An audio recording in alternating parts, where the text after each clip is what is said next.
Okay ng ilang buhay ito Eh wala na namang maiulam hirap ng ganito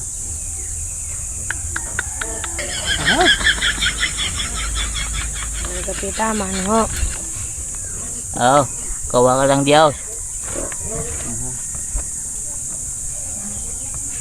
Abay naman kaya agad-agad lungkot na lungkot dahil pa sa'yo nakatuka ng tilas Ako napagalitan sa amin bakit nga mo napagalitan? Ako daw walang pakinabang. Laking-laki ko na daw, di pa ako maalam magluto, di maalam mangahoy. Nako. Dapat marunong ka lang gawain gayon. Kung may ilang taon na? 12 ho. Nako. Kami noon, kami mga bata pa. Kami 7 taon pa lamang, marunong kami magluto, marunong kami mag-igib, marunong na mangahoy. Lahat ng gawain bahay alam na namin. Mapapagalitan ka nga. Gusto mo kang matutong magluto? Oo naman ho. Kung sakali, anong gusto mong iluto? Bahala na ho kayo, basta't yung madali lamang. Tuturuan kita. Oo. Ay siya, garne. Sa inyo kayo may itlog? Oo. Ay siya ako Baka ako kayo makita. Huwag kang magpapakita. Gulong. Ay, balik din Dalawa yung kuhain sasamahan mo ng mantika. Tsaka kawali. Nahulaw lakad na. Huwag kang magpapahuli.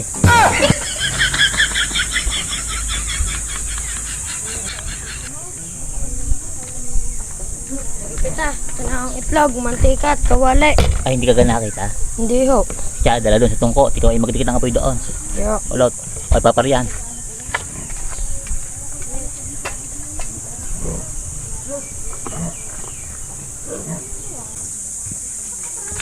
Kapita, wala naman ho kayong kahoy Wala ba ka? Oo. Siya nyo gamit kahoy? Oo. Siya kuha. Huwag ka papakita.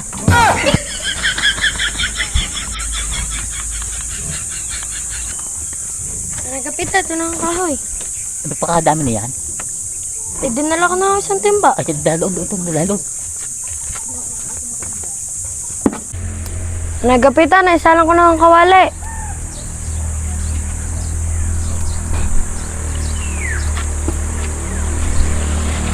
Mainit na ka? Oo. Siya, lagay na ang mantika. Lagay ang mantika.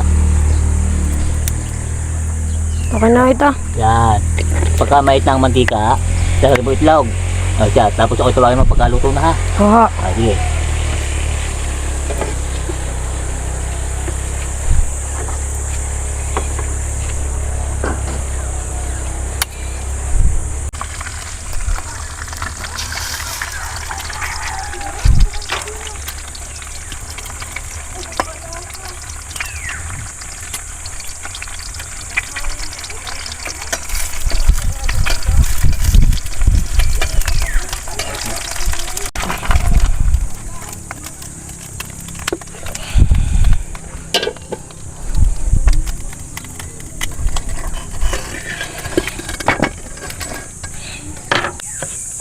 Kapita, luto na ho.